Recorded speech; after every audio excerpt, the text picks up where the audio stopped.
As fentanyl continues to cross the border and claim the lives of Texans, law enforcement across the state is working around the clock to push back against the deadly drug.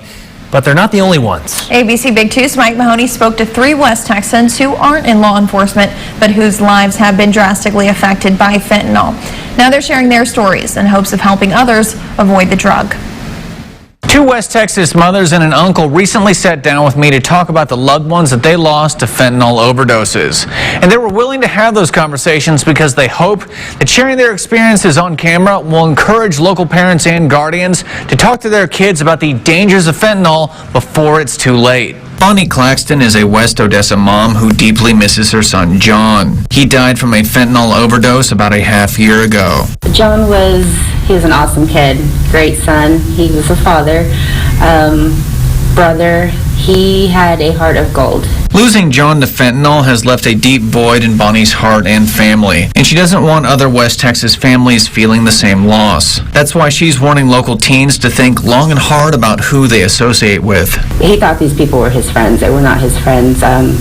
My son was left alone and passed away and was moved from one house to another. And Bonnie's not alone when it comes to warning teens about the company they keep. Jesus Amado Ochoa believes his niece Courtney would still be alive if she had had better friends. At a hotel here in Odessa, the following day, it was one of the maids that found her inside of the hotel room, her body.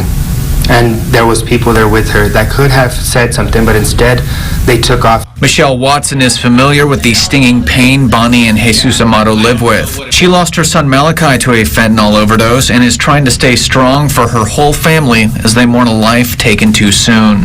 I mean, he was 20 years old. You know, like I said, his son is about to be 4. And it's like, how in the world are we supposed to raise this baby with no father?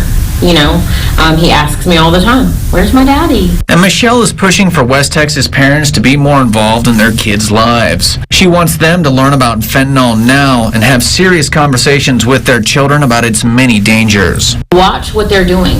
Talk to them. Talk to them. If your kids are struggling mentally, most of the time they're not going to come out and tell you.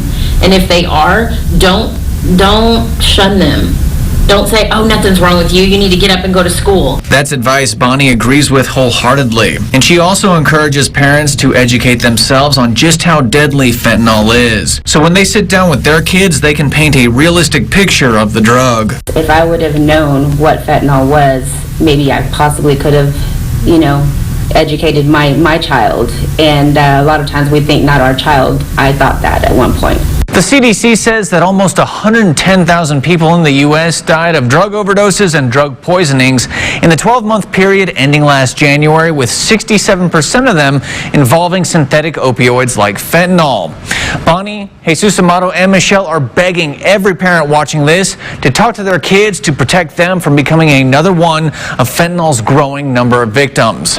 In studio, Mike Mahoney, ABC Big 2 News.